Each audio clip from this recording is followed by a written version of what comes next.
Bonjour à toutes et à tous. Merci aussi pour l'invitation à laquelle j'ai répondu bien volontiers parce que ce dont je vais vous parler, je n'en étais pas un spécialiste il y a 2 ou 3 ans, et puis j'ai eu le plaisir de découvrir ces questions de sciences participatives qui m'ont fortement intéressé, et j'ai toujours un certain intérêt aujourd'hui encore à les présenter, à les mettre en débat et à entendre des réactions. Pour préciser peut-être 1 ou 2 points, alors par ailleurs j'ai assisté à une partie de vos débats à la fin de matinée puis tout le début de l'après-midi, je trouve ça particulièrement intéressant. Et pour préciser pourquoi je trouve ça intéressant, parce que bon, je suis effectivement à l'Université Sorbonne Paris-Cité depuis quelques mois, j'étais antérieurement à l'INRA, Institut National de la Recherche Aéronautique, et évidemment sur certaines des questions que vous avez évoquées tout à l'heure en matière d'éthique, d'intégrité scientifique, on a eu ce même genre de questions avec sur certains sujets un peu d'intériorité, et sur certains sujets aussi une différence de point de vue qui est liée aux finalités même d'un organisme de recherche qui a des finalités propres qui sont liées à sa mission, qui peuvent être un peu différentes. Donc c'est avec ces éléments-là que moi j'ai été très intéressé par ce que vous avez fait. Et puis je suis assez admiratif. Je ne pense pas que l'Université Sorbonne Paris-Cité en l'état, nous ayons un dispositif comme celui que vous avez mis en place ici sur Lyon. Donc je trouve ça très intéressant. Alors pour quelle raison est-ce que je me suis intéressé aux sciences participatives? Il y a une raison simple, c'est parce qu'on m'a confié une mission. Mais pourquoi diable m'a-t-on confié cette mission? Je ne l'ai jamais complètement su, mais je pense que c'est parce qu'au moment où j'avais été nommé président-directeur général de l'INRA, et qu'il fallait que j'argumente sur ma candidature, j'avais dit que je souhaitais défendre une science qui soit à la fois belle, utile et partagée. Et je pense que c'est le mot partagé qui a sollicité l'intérêt de ceux qui m'ont confié la mission, parce que dans le partage, on va retrouver tout à l'heure cette notion de participation. Ce que je vais vous présenter est donc fondé principalement sur la mission que j'avais conduite en 2015-2016. J'ai associé à la présentation Jean-Baptiste Méry-Le-Goudard, qui était le rapporteur de cette mission et qui a fait un énorme travail. J'aurais pu aussi associer toutes celles et ceux qui y ont participé, parce que ça a été vraiment un travail collectif. Dans la mission, on n'a pas spécialement et spécifiquement traité de questions d'intégrité scientifique, de déontologie ou d'éthique, mais cette question est effectivement apparue, et donc j'ai essayé d'enrichir à certains endroits le diaporama et mon exposé par quelques réflexions qui me sont venues postérieurement. J'ai aussi rajouté quelques références à des éléments qui sont apparus après. Alors pourquoi la question des sciences participatives s'est-elle posée, et pourquoi continue-t-elle de se poser? Et donc pourquoi je voulais distinguer ici des éléments de contexte et puis des éléments qui sont plutôt de but ou de finalité. Bon, dans les éléments de contexte, c'est clairement, et j'y reviendrai tout à l'heure, une approche assez ancienne, mais l'élément contextuel nouveau, c'est que c'est une approche qui est en forte croissance. Et j'y reviendrai dans un instant. Le deuxième point, c'est le numérique. Alors j'y reviendrai aussi dans un moment, mais certainement le numérique n'est pas le moteur au sens de... On ne fait pas des sciences participatives pour le numérique, mais on fait des sciences participatives notamment parce qu'il y a des outils numériques qui favorisent la mise en réseau et la mise en relation des différents acteurs, ou qui favorisent l'acquisition de certaines données. C'est aussi parce que, dans le contexte général, veut que les politiques publiques de recherche et d'innovation se veulent de plus en plus ouvertes. Vous avez évoqué la RRI tout à l'heure, mais on voit bien qu'il y a une forme d'ouverture un peu générale sur recherche et innovation. Si on regarde plutôt du côté des finalités, on voit 3 grandes finalités. Je reviendrai tout à l'heure sur la question de la définition des sciences participatives, mais 3 grandes finalités, en ayant en tête pour l'instant une sorte de définition implicite non révélée. La première, c'est de répondre aux attentes des citoyens. Il y avait une enquête Ipsos qui avait été faite en 2016, il y a un peu plus d'1 an, et qui disait qu'il y avait finalement très peu de gens qui savaient de quoi il s'agissait, mais il y en avait beaucoup qui étaient intéressés par participer. Donc il y a une forme d'attente, un peu générale de participation, qui est l'attente. Et derrière cette attente latente, vous avez en gros deux besoins exprimés par les citoyens ou par la société. Il y en a un qui satisfait la curiosité scientifique, et j'insiste sur ce point-là. Il reste des gens qui souhaitent participer à des activités scientifiques pour simplement satisfaire leur curiosité. Pensez aux astronomes amateurs, ça reste un ressort majeur.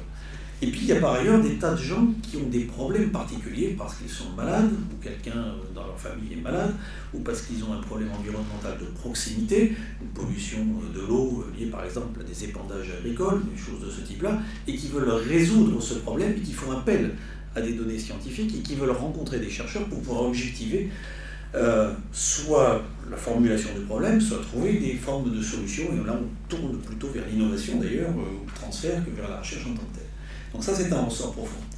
Deuxième type de ressort profond, c'est tirer parti des ressources et des talents distribués des citoyens. Ça, c'est plutôt une attente des chercheurs qui disent, mais finalement, il y a dans la société des tas de gens de mieux en mieux éduqués qui sont allés sur les bancs des universités et qui donc ont des capacités, pas forcément d'ailleurs que sur les bancs des universités, mais qui ont des capacités à faire tout un tas de choses. Et là, il y a une ressource et un gisement. Ça peut paraître un peu instrumental comme vision, mais ça existe. Et puis un troisième ressort, c'est qu'il y a un certain nombre de problèmes que d'une certaine manière, on ne peut aborder que, et qui sont des problèmes aussi bien pour les scientifiques que pour la société, qu'on peut aborder qu'en ayant une vision plus de mobilisation d'acteurs sociaux ou d'acteurs de la société civile. Pensez par exemple que certaines questions d'alimentation, si vous voulez les traiter correctement, vous avez sans doute intérêt à constituer des cohortes assez larges, et c'est un besoin aussi bien pour les citoyens que de savoir quelle est la relation entre leur alimentation et leur bien-être, que c'est un problème pour les scientifiques que de traiter ces sujets. Donc voici en gros les grands ressorts.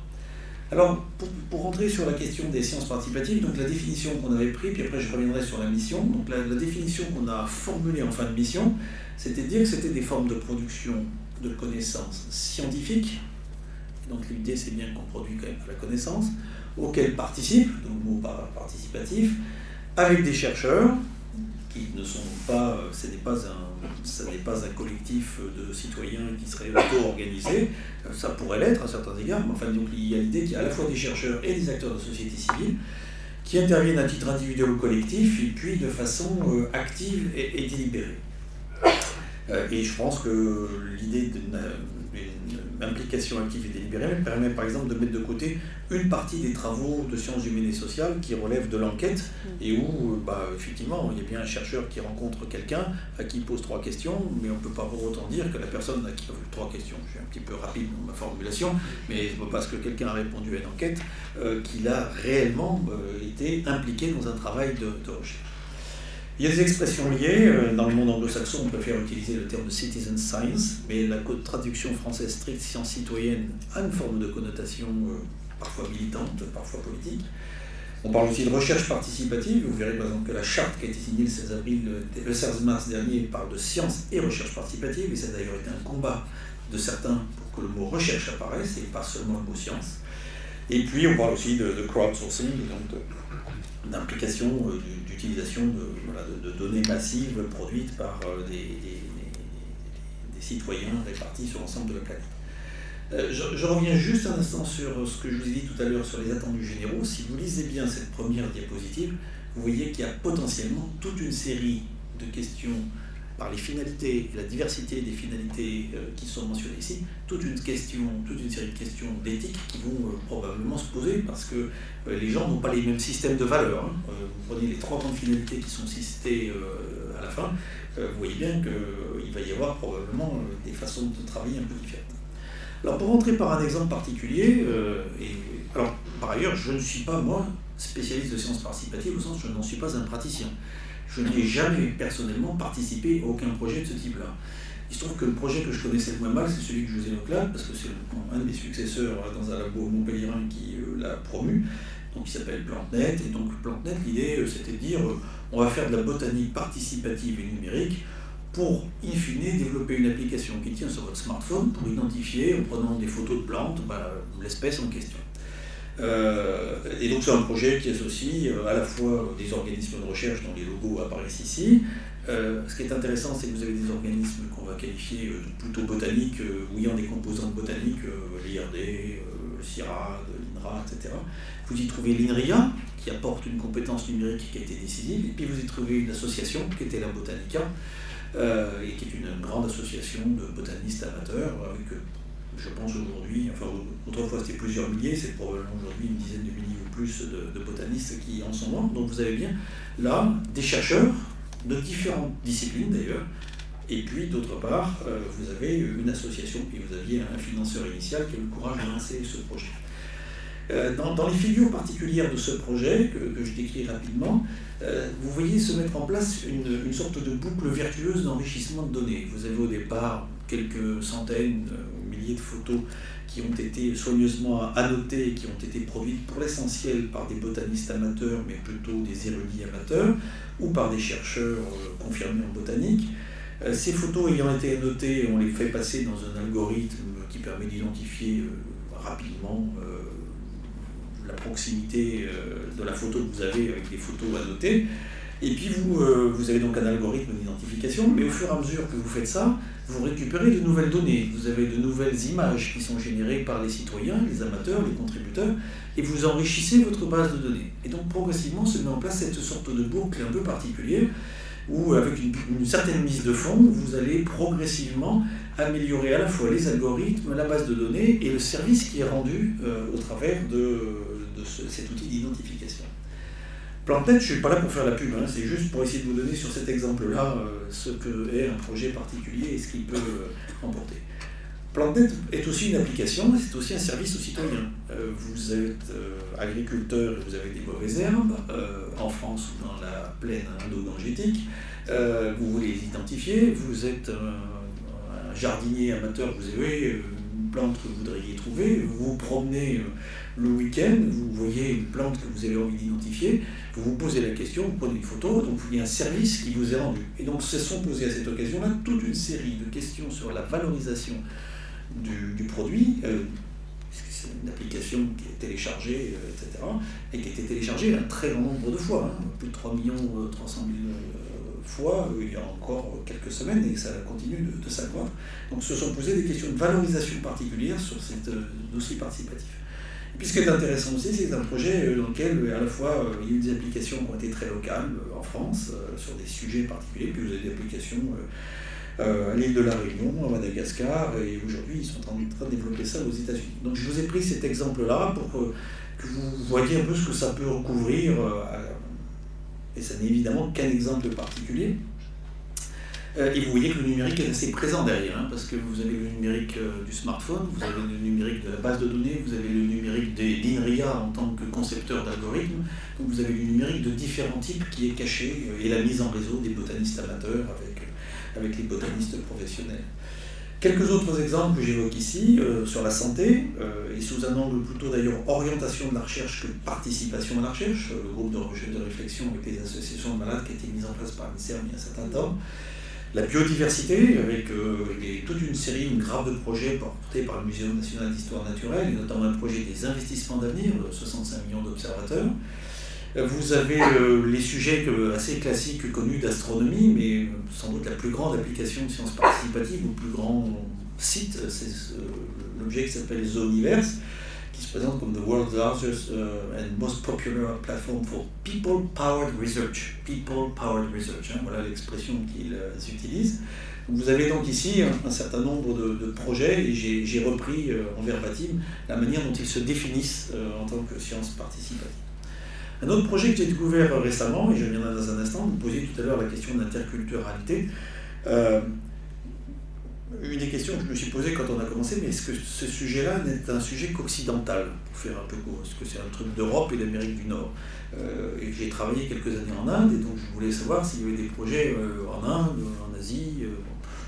Si vous regardez le Web of Science, vous ne trouvez pas tant de projets que ça qui se sont référencés Participatory Sciences ou Citizen Sciences. Il se trouve qu'il y a 10 jours ou 15 jours, j'ai rencontré le professeur Brahmachari, qui a été l'ancien directeur général du CSA iranien, et qui a lancé toute une série d'actions de type sciences participatives, alors avec un public un peu particulier, parce que lui, il a fait donc de l'annotation, en l'occurrence, c'est pas de la génomique, l'interactome, c'est les relations protéines, etc., sur un agent pathogène qui est particulièrement intéressant pour l'Inde, puisque la tuberculose quand même continuer d'y sévir avec un petit peu de férocité, si je ne m'abuse. Et il a fait donc ce travail-là, qui a été publié dans une très bonne revue.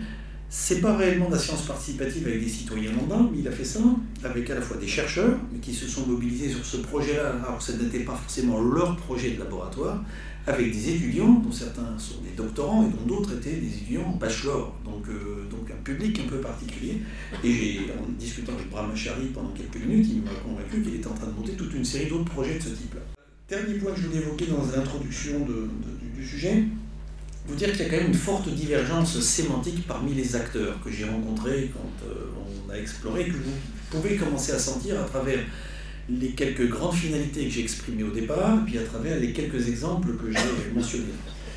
Vous avez donc le rapport dont je vais vous parler après, qui parle de science participative, dans un sens que j'ai exprimé tout à l'heure, participation d'acteurs de la société civile de façon volontaire et délibérée à des actions de recherche avec des chercheurs. Et vous avez aussi la RRI européenne qui parle d'engagement sociétal dans la recherche et l'innovation, et on retrouve des liens, et on avait d'ailleurs dialogué avec la Commission européenne au moment où on a préparé le rapport.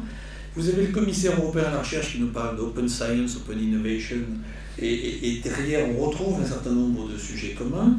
Vous avez les acteurs de terrain qui, en France, si vous discutez par exemple avec la Fondation Nicolas Hulot ou avec un certain nombre d'autres acteurs, nous préférons utiliser le terme de science citoyenne à un certain moment.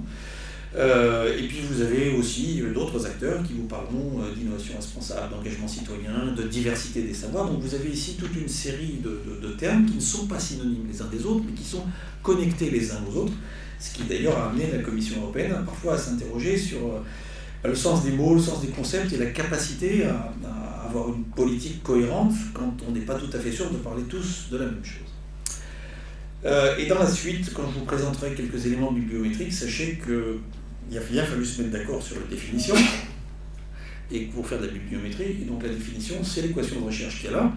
Ça ne veut pas dire que c'est la bonne façon de décrire les sciences participatives, mais c'est la seule que nous ayons pu arriver à opérer et qui ne génère pas trop d'ambiguïté. Par exemple, si vous mettez Open Innovation, vous récupérez un nombre de choses tellement invraisemblables que vous n'avez pas que des sciences participatives du type de celles que j'évoquais tout à l'heure. Il faudrait curer la base de données pendant des mois et des mois pour arriver à quelque chose qui a du sens. Si vous parlez de participatory approach, vous allez trouver toute la participation à la gestion. Si vous parlez de crowdsourcing, vous allez récupérer tout un tas d'autres trucs qui ne sont pas des sciences participatives. Pour autant, les sciences participatives peuvent s'appuyer sur le crowdsourcing. Donc on a utilisé cette équation qui vaut ce qu'elle vaut et qui nous a déjà permis de faire quelques analyses et puis de positionner le sujet. Et depuis, je suis tombé sur des collègues suédois qui ont publié dans PLOS ONE, je crois, un ou deux papiers sur ce genre de sujet, qui ont utilisé à peu près le même genre d'équation de façon complètement indépendante. Je n'avais pas vu ce qu'ils faisaient et voilà, donc on retombe à peu près sur la même chose. Alors la mission que j'ai conduite, elle m'avait été confiée par les ministres de l'époque, sur tous les champs scientifiques. Moi, c'était un des sujets qui m'intéressait. Je m'occupais à l'époque d'agronomie, d'alimentation, d'agriculture, d'environnement. Si on m'avait posé la question sur ce qu'il fallait faire à l'INRA, je n'avais pas besoin qu'on me confie une mission pour m'en occuper. Je présidais aussi à l'époque l'Alliance à l'envie, et clairement, dans cette alliance qui s'occupe de recherche environnementale, il y avait un intérêt, mais je crois qu'une partie du plaisir que j'ai eu à faire ce travail, c'est d'avoir à regarder l'ensemble des disciplines, sans a priori au départ. Et donc l'idée, et c'était vraiment dans la question posée au départ, c'était de dire recherche associant communauté scientifique et société civile. Ça, c'était la question de départ, la définition qu'on a utilisée et que je vous ai présentée tout à l'heure. Il y a eu cette mission, elle vient de la loi du 22 juillet 2013, parce que dans la loi du 22 juillet 2013, il est écrit qu'il faut développer les approches participatives et puis les liens avec la société. Alors c'est peut-être pas écrit participatif, mais en tout cas les liens avec la société. Donc d'une certaine manière, le gouvernement de l'époque voulait voir comment il pouvait donner un début de suite à ce qu'il avait inscrit dans la loi, et qui avait été obtenu par notamment le monde associatif, pas que le monde associatif, mais enfin il y avait certains qui s'étaient battus pour qu'il y ait cette inscription-là dans la loi du 22 juillet. Et puis il y avait une mention particulière qui avait été ajoutée par Mme Vallaud-Belkacem, à laquelle je ne m'attendais pas du tout, qui était celle, parce que je n'avais pas d'expérience, qui était celle de l'attention particulière à donner aux scolaires et à la formation, mais pas tellement d'ailleurs à la formation au milieu universitaire, mais vraiment à la formation au milieu, le collège, le lycée, voire l'école primaire. Donc on a regardé cette question-là. Ce qui était attendu, c'était un guide de bonne pratique, et ce qu'on n'a que partiellement fait, pour être sincère. Et vous voyez bien que la manière dont on s'est positionné, je ne vais pas résumer les relations sans société à ce modeste triangle un petit peu simplet, mais on a voulu par là illustrer le fait qu'on ne s'est pas intéressé à la question de l'orientation des recherches par la société. C'est une question importante, mais ça n'était pas le sujet principal. On ne s'est pas intéressé à la question de la diffusion, de l'impact, de la médiation scientifique. C'est une question importante, mais ça n'était pas le sujet. On s'est vraiment intéressé à cette question de la participation.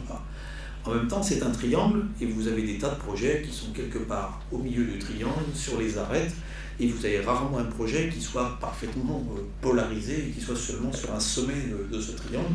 Donc, discutant de participation, on s'est posé des questions d'orientation, des questions de diffusion et d'impact. Alors la mission, c'est forcément, si certains d'entre vous sont intéressés par ce sujet, il y a une littérature déjà abondante. Vous avez très gentiment dit tout à l'heure que ça a sans doute aidé à la cristallisation, mais pour faire la mission en question, je me suis appuyé sur des choses qui avaient déjà été faites. Gilles Boeuf avait travaillé sur sciences participatives et biodiversité. La Fondation Sciences Citoyennes s'est intéressée au sujet. La Commission européenne, quand on les a rencontrés, nous ont dit c'est intéressant que la France commence à s'y mettre. Voilà, c'est à peu près dans ces terminologies, ces formulations-là qu'ils ont employées. En plus, c'était des fonctionnaires français qu'on avait en face de nous, c'était amusant. Marc Lipinski a fait un travail important au CNRS, mais qui n'est pas public, qui n'est pas diffusé parce qu'il s'est heurté à quelques difficultés internes au CNRS, avec la communauté scientifique, qui donc a réagi de façon un peu vive au rapport qui lui a été confié à l'époque par Alain Fource. Le COMEX du CNRS, à l'époque, s'était déjà saisi du sujet.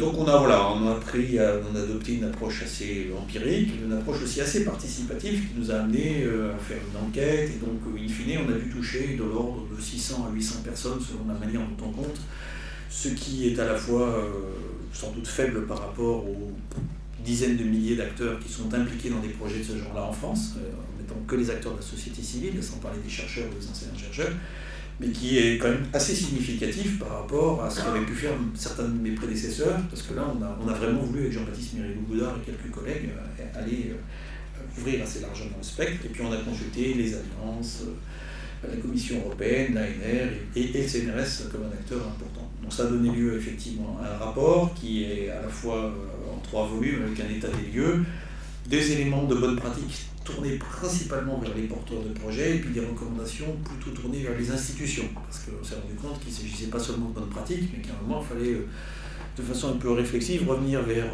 les présidents d'université, les présidents d'organismes de recherche, l'ANR, l'État ou d'autres ministères qui ont un certain nombre d'annexes pour documenter et tracer le dossier. Alors quelques éléments sur ce qu'on trouve dans le rapport. Donc état des lieux et méthode. C'est une pratique ancienne. Les érudits, les botanistes amateurs, ça existe depuis longtemps. L'astronomie amateur en relation avec l'astronomie professionnelle, celle des chercheurs, ça existe depuis un certain temps. Dont la part reste modeste, vous verrez quelques chiffres plus loin. On est en termes de poids de publication à moins de 1 pour 10 000 des publications scientifiques, si vous faites l'équation de recherche que j'ai évoquée tout à l'heure. Donc ça se développe de façon considérable, mais le point de départ reste modeste, sachant qu'on a quand même quelques problèmes de traçabilité. Alors la forte croissance, vous la voyez ici, l'équation de recherche que j'ai appliquée sur le Web of Science de façon... j'ai pas fait de la curation très longue, mais je suis tombé sur des ordres de grandeur assez voisins de ceux de mes collègues suédois, de façon complètement indépendante et pas avec la même équation, mais pratiquement le même genre d'idée. Donc vous voyez bien qu'il y a une forme de croissance qu'on va qualifier d'exponentielle, donc la croissance est forte, mais le socle est faible.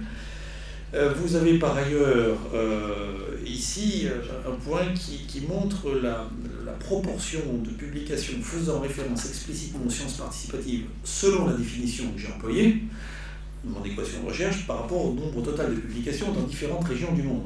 Alors ça interpelle un tout petit peu, parce que vous y voyez l'Amérique du Nord avec un poids plus important, puis l'Europe, puis le reste du monde. D'où ma remarque tout à l'heure sur l'Inde et sur l'Asie, mais vous pourriez faire la même sur l'Amérique latine ou sur l'Afrique. Et donc une interrogation sur est-ce qu'il y a là un effet culturel, est-ce qu'il y a un effet d'organisation, est-ce qu'il y a un effet de...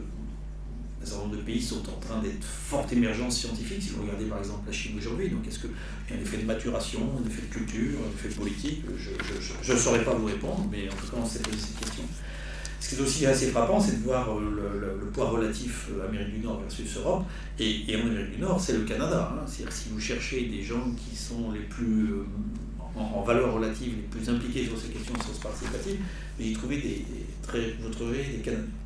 Il y a clairement, quand vous faites une étude empirique de ce genre-là, un problème d'étiquetage des publications les astronomes ne disent jamais, même quand ils travaillent, des astronomes amateurs, qu'ils font des sciences participatives. Donc ces papiers-là, je les ai cherchés, je ne les ai pas trouvés avec une méthode automatique. Je peux les trouver à la main, mais je ne peux pas les trouver avec une méthode automatique. Donc il y a des effets d'étiquetage très clairs dans ce que j'évoque ici. Donc l'effet de variation dans le monde est clairement illustré ici. L'Europe pèse un tiers des publications scientifiques mondiales, c'est ce qui est à gauche, et les États-Unis à peu près autant. Et vous voyez bien qu'en termes de production en sciences participatives, les poids ne sont pas tout à fait les mêmes. Et vous voyez aussi que voilà, le reste du monde est assez peu présent et que le Canada est un peu surreprésenté. Si vous posez la question sur l'Europe, donc vous avez même dans une autre forme, vous avez les différents pays qui sont ici colorés, puis vous partez de 2000 et ça monte jusqu'à 2015. On voit bien la croissance qu'on qualifierait d'exponentielle, et on voit que le socle initial, il est britannique, et puis qu'il y a une forme de diversification ensuite, et que le deuxième pays derrière les Pays-Bas en cumulé dans cette période-là, c'est derrière le Royaume-Uni, c'est les Pays-Bas, puis après il doit y avoir la France et l'Allemagne à peu près à niveau équivalent. Donc je pense que là aussi on peut imaginer qu'il y a un effet culturel dans la diffusion de ce type de pratique. Grande diversité, donc pratique ancienne, croissance socle modeste mais croissance très forte, grande diversité de thématiques, d'acteurs et de production, alors que déjà j'ai illustré à travers les exemples que j'ai mentionnés tout à l'heure. On a essayé de cartographier avec des outils de représentation des proximités entre publications, de cartographier une sorte d'archipel des différents sujets sur lesquels les sciences participatives s'appliquent. Vous trouverez plutôt, alors je me trompe toujours entre l'Est et l'Ouest, hein, et donc du côté droit, qui doit être, mettons, bref, voilà, à droite, à l'Est. Vous y trouvez plutôt des choses, vous avez de la biologie, de la conservation, la biodiversité, l'agriculture, l'agronomie, un peu d'alimentation. Et vous trouvez plutôt, donc, du côté de l'Ouest, toute une série de travaux qui portent sur les sciences biomédicales. Hein. Donc, quand vous essayez de regarder en grande masse avec les biais de l'équation que j'ai utilisée tout à l'heure, vous trouvez principalement beaucoup de biomédical et puis beaucoup d'environnement pour faire très court.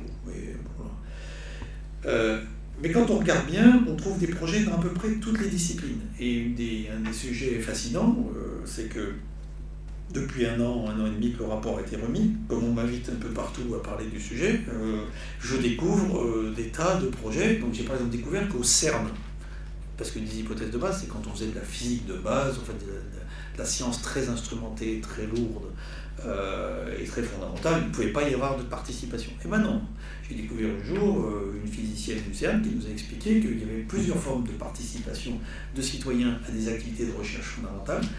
D'une part, parce que certains prêtaient, alors vous allez me dire, c'est un petit peu anecdotique, ils prêtaient du temps de calcul de leurs ordinateurs personnels, mais donc ça veut dire quand même qu'ils interagissaient avec quelques chercheurs pour être capables de mettre ça en réseau de la façon ad hoc, et que j'imagine qu'à cette occasion-là, ils voulaient manifester leur intérêt pour une forme de science fondamentale. Puis d'autres analysaient des images produites sur les collisions qui se font au CERN, et ils faisaient de l'analyse d'images. Alors on peut dire qu'ils ne comprenaient peut-être pas la physique théorique sous-jacente, mais enfin ils participaient un peu à l'aventure, ils prêtaient un peu non seulement de leur temps de calcul, mais de leur propre CPU intellectuel. Et donc, même dans des sujets comme ça, on trouve qu'il y a de la participation du public, puis vous la trouvez dans des tas de domaines, vous la trouvez dans le champ des humanités, vous la trouvez dans le champ des sciences sociales, vous en trouvez dans pratiquement de toutes les disciplines. Avec des préférences thématiques qui peuvent varier selon les territoires. Donc on avait repéré ça avec Jean-Baptiste Méry ou Godard. Il y a des pays plutôt tournés vers l'environnement, d'autres plutôt tournés vers la santé et les soins dans ce domaine-là. Et l'Amérique du Nord serait plutôt côté santé-soins, mais on ne va pas creuser ça trop longtemps. Grande diversité de participants. Et si on revient tout à l'heure sur les questions d'éthique, de déontologie, d'intégrité scientifique, le fait que vous ayez beaucoup de disciplines différentes amène à traiter de sujets un peu variés, mais une grande diversité de participants, des amateurs et des passionnés. Alors ça on pourrait dire, ça c'est les érudits du dimanche, on va pouvoir travailler avec eux de manière presque comme avec des chercheurs, mais vous avez aussi donc des personnes directement concernées, les malades, les familles des malades, ceux qui ont un problème d'environnement et qui sont convaincus que c'est à cause de telle entreprise ou de telle activité de la communauté urbaine qu'il se passe quelque chose qu'ils ne veulent pas, et qui sont... je ne dis pas qu'ils sont dans le conflit d'intérêts, mais enfin ils rentrent dans le sujet par un intérêt bien compris. Et puis vous avez des professionnels, vous pouvez faire des séances participatives avec des agriculteurs, c'est tout à fait faisable, mais ils sont partie prenante au problème aussi. Et puis vous avez cette catégorie particulière qui avait été fléchée par les ministres qui concerne le système éducatif, où vous trouvez là encore une diversité des acteurs, parce que vous avez les élèves, les familles, les enseignants et les inspecteurs d'académie, par exemple. Rien que cela, et en soi, tout ce tissu-là a un point de vue un petit peu différent sur le sujet. Et très grande diversité de production. Alors vous avez des publications, tout à l'heure vous parliez de la course aux publications, donc on peut publier, j'ai évoqué quelques publications tout à l'heure au passage. Vous avez des bases de données, et ça c'est un des sujets particuliers, des grands corpus qui sont produits. Quand j'évoquais tout à l'heure l'application PlantNet, derrière vous avez une base de données, 300 000 photos, et au fur et à mesure elle s'accroît. Et sur un projet comme PlantNet, il y a une quarantaine de publications qui ont été faites. Il y en a une vingtaine qui ont été faites par les acteurs du projet, une vingtaine qui ont été faites par d'autres qui ne sont pas acteurs de ce projet-là et qui se sont saisis de la base de données pour faire autre chose avec. Et les premières publications, c'est d'ailleurs des publications d'informaticiens pour développer des nouveaux algorithmes. Donc, des publics, mais c'est aussi des algorithmes, c'est une base de données, donc une diversité de production. C'est des connaissances aussi qui peuvent être actionnables, c'est donc des pratiques, des recommandations. Donc vous avez une diversité de production qui est peut-être un peu plus large, du fait de la diversité même des attentes, que la diversité classique dans un laboratoire qui travaillerait sur un projet classiquement identifié, si tant est que les choses soient si classiquement définissables. Dernier point, il y a donc de réels succès scientifiques et puis quelques écueils à éviter. Alors, dans les succès, bon, j'ai déjà parlé de Zooniverse, mais Zooniverse, c'est donc plus d'1 million de participants. Et quand je dis participants, tout à l'heure, PlantNet, c'est 3 300 000 téléchargements, mais d'utilisateurs, pas de participants. C'était plutôt quelques dizaines de milliers ou 20 de contributeurs. Zooniverse, c'est sur les galaxies, hein, vous arrivez à plus d'1 million de participants. Alors, je ne sais pas quel niveau de participation, mais Foldit, avec une publication qui avait porté sur des questions de virologie en lien avec le sida, un repliement de protéines à l'époque, qui était paru, je crois, dans Nature. Des projets en milieu scolaire, c'était des collègues de l'INRA de Nancy qui faisaient travailler des étudiants, des élèves, pour voir comment des arbres réagissent à la sécheresse. Et puis, bon, ce grand projet que j'ai déjà évoqué, 65 millions d'observateurs, donc qui vise à mobiliser des amateurs, des professionnels et je dirais des citoyens, les autres aussi sont citoyens, mais voilà, sur la question de biodiversité. Alors des risques, et donc là c'est là qu'on fait un peu le lien avec la question éthique, intégrité, des risques qui étaient de différentes natures. Alors dans le rapport, on a dû les qualifier de méthodologiques, déontologiques et éthiques. Et pour être sincère, à l'époque, avec Jean-Baptiste Mireille-Goudard et puis les autres co-rédacteurs, on n'était pas toujours très à l'aise d'ailleurs dans la démarcation entre ce qui était de l'éthique et de la déontologie sur ces questions-là.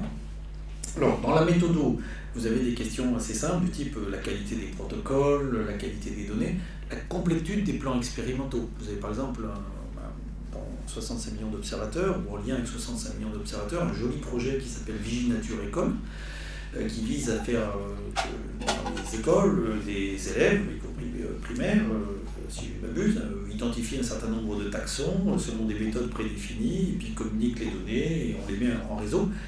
Vous discutez avec les gens de Viginature École et que vous leur demandez quel taxon dans quelle partie de la France, ils vous montrent une carte de France qui est complètement déséquilibrée, parce qu'ici, il y a un inspecteur d'académie qui a su mobiliser toute une série de principales de collège ou de proviseurs, de directeurs d'école. Donc, je ne sais pas quelle était la question scientifique qui était posée, mais je suis certain que ça va être difficile de sortir quelque chose qui soit complet au sens d'un plan expérimental. Par contre, pour la médiation scientifique, c'est extraordinaire.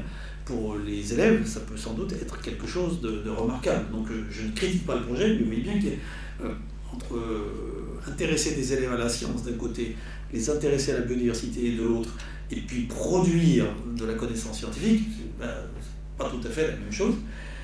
Des questions donc déontologiques, alors on retourne sur les questions de rigueur, et comme je le disais à midi à quelques personnes, quand la mission m'a été confiée, et quelques collègues de tels ou tels établissements, plutôt d'ailleurs du champ de la biologie, qui m'ont envoyé 1 ou 2 messages pour exprimer la vigilance qu'ils avaient vis-à-vis de la mission. Je risquais de corrompre la science.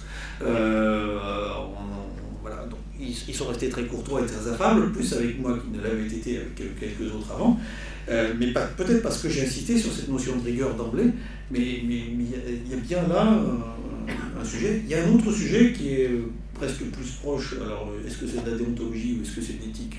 Vous direz non, mais tout à l'heure vous évoquiez, je crois, la charte des chercheurs européens, l'autonomie de la recherche. Cette question-là m'a été posée un très grand nombre de fois. A contrario, l'instrumentalisation des citoyens par certains chercheurs, il y a eu des moments assez spéciaux. Voilà, quand on a entendu la première réunion, un collègue d'ATT Garmonde qui avait travaillé avec des chercheurs en sciences humaines et sociales sur des questions de pauvreté expliquer que ces chercheurs avaient simplement oublié de mentionner dans les publications toute référence à celles et ceux avec qui ils avaient travaillé. Voilà, ça c'est plutôt de la déontologie de base, mais vous pouvez aussi imaginer que derrière il y a quelques questions un peu plus morales, pour le coup, qui se posent, qui sortent un petit peu du registre de simplement la déontologie. Puis bon, il y a des questions d'éthique qui sont aussi à la limite de la déontologie, sur le respect mutuel, la reconnaissance des contributions. Voilà. Et sincèrement, dans le rapport, je ne suis pas sûr qu'on ait très bien été excellent dans la manière de positionner les choses l'une par rapport aux autres. Alors j'ai voulu revisiter un peu ce sujet-là, puisque vous m'avez demandé d'intervenir sur cette question. Donc les risques de différentes natures, je crois qu'ils sont à apprécier selon d'une certaine manière une typologie fondée sur la finalité des projets et puis la place relative des citoyens et des chercheurs dans les projets. Et je suis tombé donc récemment sur un papier de collègues suédois, enfin qui travaillent en Suède, ils ne sont pas toujours suédois spontanément, mais enfin qui travaillent en Suède, et qui ont fait une typologie des projets de sciences citoyennes, et qu'ils ont défini comme soit une méthode de recherche, avec une finalité de production de connaissances, soit comme une forme d'engagement de la société et du public, avec l'idée de pouvoir renforcer la légitimité de la science et de la politique scientifique dans la société. Vous voyez que la finalité n'est pas du tout la même. Et puis soit comme un projet de mobilisation citoyenne et civique. Et avec là une ambition plutôt du côté d'ailleurs des citoyens d'influencer les politiques de recherche sur des sujets particuliers. Alors on peut voir ça comme une reformulation des trois objectifs que j'avais évoqués au départ, et vous n'allez pas vous poser tout à fait les questions d'éthique, d'intégrité, etc. de la même manière selon que le projet est dans l'une ou l'autre des catégories. Et quand on reformule, on voit bien qu'on a des questions finalement classiques d'intégrité scientifique, avec qualité, rigueur de la démarche. Et là, on a voulu insister avec Jean-Baptiste Mérigoudard et les autres auteurs sur, en gros, le cycle de vie du projet, de la conception à la mise en œuvre des protocoles, la question de la qualité des données, de la reproductibilité, la question aussi de l'équipement des citoyens. Parce que c'est facile de dire que les gens travaillent mal. Encore les a-t-on formés, leur a-t-on expliqué, leur a-t-on fourni les instruments, y compris de mesure, pour pouvoir faire l'exercice en question. Des questions donc, de partage de données, alors, qui sont des questions assez classiques, mais j'ai découvert avec stupeur au moment de la rédaction de la charte que, y compris des associations, des ONG, pouvaient être jalouses de la propriété de leurs données. Donc ils étaient dans une démarche citoyenne, mais les données leur appartenaient. Donc la question après, est-ce que les chercheurs, enfin voilà, on pouvait sur le projet particulier les partager, mais on ne pouvait pas les partager en général. Et là c'était des chercheurs qui nous disaient, oui, mais nous, on a une forme d'obligation publique de rendre nos données disponibles et accessibles. Donc des sujets de partage de données. Et puis donc vraiment des questions de reconnaissance des contributions des uns et des autres. Et là vraiment, alors, les questions d'autorat, les questions simplement de remerciements, les questions au-delà de ça, une fois que vous avez produit quelque chose, d'aller réexpliquer aux uns et aux autres ce que vous avez produit, ce que vous en avez fait, enfin bon, voilà, donc des questions d'un peu de respect mutuel. Puis après, il y a des questions qui sont propres à chaque champ de recherche. Alors, je ne vais pas les détailler, mais par exemple, on comprend qu'on ne va pas avoir les mêmes questions d'intégrité ou d'éthique selon qu'on est en train de faire de l'astronomie. Je ne dis pas qu'il n'y a pas de questions intéressantes en éthique et d'astronomie, et puis que vous êtes en train de discuter avec des associations de malades. Alors, moi, je ne suis pas spécialiste du sujet, mais je me doute que voilà, c'est un peu plus sensible dans un cas que dans l'autre. Et puis, finalement, les questions les plus particulières, elles sont liées, je crois, à l'altérité et à la diversité des acteurs. Il faut assumer le fait que les acteurs ne sont pas tous les mêmes autour de la table. ils n'ont pas le même niveau de motivation, pas les mêmes natures de motivation, ils n'ont pas le même rapport à la science, ils n'ont pas le même rapport à l'action. Je crois que les questions se nouent autour de cette altérité, de cette diversité. Et puis des questions particulières qu'on n'a pas tant développées que ça, mais qui mériteraient d'être regardées, qui sont liées à la formation. Vous comprenez bien que quand vous avez des élèves en face de vous, et plus ils sont jeunes, plus la question est délicate.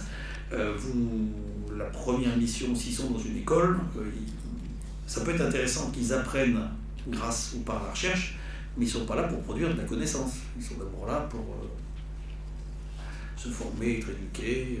Voilà, bon. Et donc là, il y a là une autre forme d'altérité, mais ce public-là est un public très très particulier sur lequel sans doute un travail particulier devrait être fait. La même chose d'ailleurs si on regarde, on propose le raisonnement sur le niveau de l'université. Donc après une série de bonnes pratiques, donc ça c'était la partie un peu état des lieux, ce que je vous ai décrit, avec quelques réflexions éthiques que j'ai rajoutées pour la circonstance.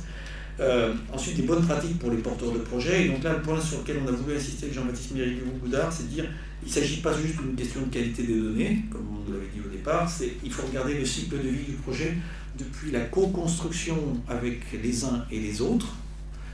Dans certains projets, tout est construit par les chercheurs et puis il n'y a pas de citoyens. C'est comme ça, c'est ni bien ni mal, ça peut être tout à fait légitime. Puis il y en a d'autres où il y a vraiment une co-construction dès le départ. Et dans ces cas-là, il faut quand même que voilà, ce soit fait proprement. Et même dans les projets où les chercheurs ont tout construit depuis le départ et où les citoyens sont ravis d'être simplement des participants, encore faut-il qu'ils comprennent la question et qui a été posée. Et ça, c'est une marque de respect un peu élémentaire. Donc, regardez le cycle de vie du projet depuis le début jusqu'à la valorisation et au transfert des données ultimes. Il y a eu des problèmes au début du projet Plantnet que moi je suis vraiment très loin, mais je sais que Tela Botanica à un moment a dit, mais quand même, ils sont gentils tous ces chercheurs, et ils ne peuvent pas le faire sans notre base de données. Donc comment on est associé à la valorisation d'une manière ou d'une autre? On n'a pas trouvé de modèle de valorisation, enfin ils n'ont pas trouvé de modèle de valorisation économique à ce stade, mais vous voyez bien que de l'amont jusqu'à l'aval, il faut pouvoir maîtriser ça. Et puis des questions et des bonnes pratiques particulières qu'on a essayé de lister sur les acteurs de l'école et le monde, voilà, le système scolaire. Et vraiment d'ailleurs un point particulier, c'est amusant parce que vous avez en face de vous, je dis ça avec un peu d'humour, hein, mais vous avez deux ministres qui s'adressent à vous, avec l'un on a discuté de la recherche, avec l'autre on a discuté de l'éducation nationale, mais on a raté l'enseignement supérieur. Non, mais donc, et finalement je ne l'ai redécouvert qu'après, y compris par exemple l'exemple indien que j'évoquais tout à l'heure avec Brahmachari, où en discutant avec des gens comme François Tadei du Centre de recherche interdisciplinaire à Paris-Descartes, on voit bien que là il y a des gens qui ont des réflexions sur la manière de travailler à l'université sur ces questions. Pour ensuite toute une série d'actions où je ne vais pas rentrer dans les détails. Donc ce rapport, il est public, il est connu, il est sous une licence Creative Commons qui permet que n'importe qui puisse le réutiliser. Donc on a voulu que ce soit participatif ou ouvert jusqu'au bout de l'exercice. Mon collègue Jean-Baptiste Miry-Goudard continue de maintenir le site, bien qu'il ait autre chose à faire dans la vie de tous les jours. Donc il le fait sur son temps libre, je tiens à le saluer, parce qu'il fait ça avec beaucoup de conscience. Le rapport a été remis, finalement, quand on l'a remis en février 2016, ça n'a pas été rendu très très public, il y a eu quelques brèves et des choses comme ça, il n'y a pas eu beaucoup d'événements. Juste derrière, quand même, le commanditaire, en l'occurrence Thierry Mandon, a souhaité dire qu'il faut donner une suite. Alors, c'était pas très facile de donner des suites, parce que alors, quand on dit il faudrait développer des modalités de financement particuliers, des recherches participatives, là, ça c'est un sujet un peu compliqué, on approchait de la fin de mandature, donc, puis même en général c'est compliqué. Donc, par contre, il a tout de suite inscrit quelques mesures de simplification, qui n'étaient pas vraiment de simplification, mais ça a permis de marquer la volonté politique de l'État, de dire oui, il y a quelque chose d'intéressant dans ce domaine-là. Donc ça, je pense que ça a aussi participé de la cristallisation, le fait qu'ils n'ont pas laissé tomber le sujet, et je crois qu'il faut le reconnaître. Et notamment, il y a eu cette idée d'écrire et de rédiger une charte. Dernier point que je voulais évoquer, donc, il y a un mouvement plus général qui se poursuit. Donc, moi, j'ai été invité, Jean-Baptiste Miry-Goudard aussi, à participer à toute une série d'événements. On a pu faire une vingtaine de conférences, de séminaires, d'interventions, et l'un et l'autre, ou l'un sans l'autre. Et on ne les a pas suscités. on n'a fait que répondre à des sollicitations. Donc ça veut dire qu'on n'a pas fait de publicité particulière. Ça veut dire qu'il y avait effectivement une forme d'attente, aussi bien dans la presse et dans des journaux parfois surprenants. Ça ne va pas faire monter les impact facteurs. Mais c'est intéressant que des journaux grand public s'intéressent à cette question-là. Et puis après, des acteurs, voilà, le ministère de la Communication et de la Culture qui pose une question, venez nous en parler. Le ministère de la Recherche qui dit on a un atelier particulier, il faut venir nous en parler. Un centre technique, le CEREMA, qui nous pose la question de venir en parler. Et le CNRS qui m'invite à sa promotion Jeunes Talents 2017 à venir parler du sujet et qui inscrit ça spontanément, j'ai rien demandé, à l'agenda. Le travail particulier sur lequel les jeunes talents du CNRS travaillent cette année, le sujet, c'est les sciences participatives. Voilà, et on voit qu'il y a un intérêt un peu plus général au-delà. Donc il y a des choses qui se passent dans le monde de la recherche. Il y a eu un avis de la Ligue européenne des universités de recherche. Je n'ai pas interagi du tout avec eux, donc c'est pas lié à la mission. Ça veut juste dire que les universités, par exemple Pierre-et-Marie Curie fait partie de cette ligue, se sont mobilisées sur ce sujet. Sincèrement, c'est pas Pierre-et-Marie Curie qui a eu le lead là-dessus. Hein. Le lead, c'est les gens de Genève. C'est l'université de Genève qui est leader sur cette question-là, avec notamment quelqu'un qui a une université qui s'appelle Strasser. Et donc il y a des gens qui sont très puissants sur cette question. Le CNRS, rapport d'évaluation du CNRS, présidé par un Québécois, Chief Scientist au Québec. Vous vous rappelez la carte que je vous ai montrée tout à l'heure. Alors, une des recommandations, le CNRS doit avoir un grand programme de recherche participative. Donc c'est intéressant, c'était en janvier dernier. Il y a des actions dans le domaine de la société civile que j'ai évoquées ici. Il y aura dans quelques semaines à Montpellier des assises sciences-société. Il y a eu un livre blanc dans lequel, qui a été remis en mars. Il y aura ces assises prochainement dans lequel la question de participation est une petite pièce du puzzle. Ça n'est pas la totalité, bien évidemment. Il y a l'action, par exemple, de la Fondation Nicolas Hulot et de l'UNCPIE avec un portail particulier pour les sciences participatives et la biodiversité. Et puis, moi, j'ai découvert après, parce que vraiment des parfaits en la matière, toute une série de projets que j'avais ratés en 2015 et 2016, dont certains sont arrivés après, mais dont d'autres existaient déjà avant. Par exemple, je n'avais pas vu le European Citizen Science Association. Voilà, donc il y a effectivement un mouvement qui est plus général, mais je vous rappelle qu'on part à peu près de moins de 1 pour 10 000, hein, donc très important, mais c'est pas un tsunami quand même. Voilà. Donc il y a une charte qui a été signée, Thierry Mondon m'avait ressollicité à l'automne dernier pour qu'on rédige cette charte. Ça nous a pris un peu plus de temps que ce que je l'imaginais d'arriver à la rédiger, parce que, par exemple, tout le monde avait sous-estimé le fait que ce n'était pas une charte quand il y a eu la charte de la déontologie en France, la charte nationale de déontologie, qui a été initiée par l'INSERM, le CNRS, l'INRA et la CPU. Bon, on l'a fait signer par des universités et d'autres organismes de recherche, donc on est entre nous.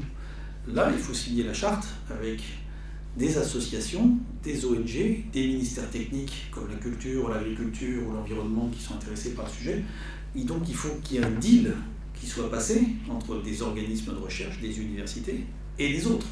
La charte, elle n'est pas entre nous, elle est forcément avec les autres acteurs. Donc ça a pris un peu plus de temps à être négocié. On s'oriente vers une conférence des signataires, vers un portail national des sciences participatives. Là, pour le coup, c'est vrai qu'on est un petit peu dans une sorte de zone intermédiaire, puisque ce n'est plus la même équipe qui suit ces questions-là. Dans la charte des sciences participatives, je termine là-dessus, vous y retrouvez en fait 3 grandes rubriques. Vous y trouvez des questions relatives aux valeurs partagées, et donc ce qui parle d'éthique parle effectivement au départ de valeurs.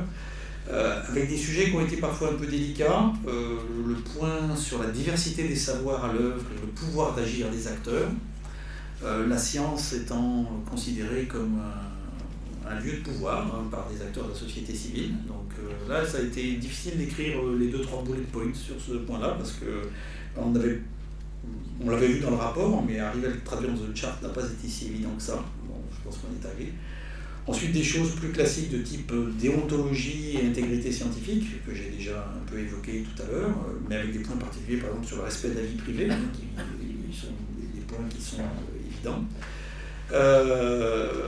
Et puis des questions qui s'adressent aussi, par exemple, aux organismes, aux universités. Comment reconnaissez-vous, évaluez-vous les projets de ce type-là, qui, moi je le dis, a priori, ne sont pas si dérogatoires que ça par rapport à à la vie commune d'un laboratoire, mais enfin qui pose quand même quelques questions particulières. Donc, et puis comment reconnaît-on l'activité des chercheurs qui s'engagent dans ce type d'activité? Je le dis par exemple pour l'organisme que je présidais, je ne vois pas de raison particulière pour laquelle les personnes seraient pénalisées parce qu'ils participent à des projets de ce genre. Mais tous les citoyens qui y participent, comme les chercheurs, sont convaincus que si. Donc il faudrait m'adresser le problème s'il y a cette conviction-là. Et puis pour terminer, donc des conditions de réussite, vous voyez, donc des valeurs, des principes, et puis après des conditions de réussite. Et les conditions de réussite, c'est des questions de moyens, des questions d'outils numériques, des questions d'accompagnement, et des questions aussi particulières sur le monde éducatif. Voilà, donc merci pour votre attention. J'ai été un peu plus long que ce que je voulais faire, mais l'idée c'était un peu de vous donner une idée du rapport pour ceux qui ne l'auraient pas lu, commenter aussi un peu la manière dont il avait été élaboré, et puis essayer de l'enrichir par quelques éléments. Je n'ai pas creusé autant que j'aurais souhaité, mais sur les aspects qui vous intéressaient plus aujourd'hui ici à l'école.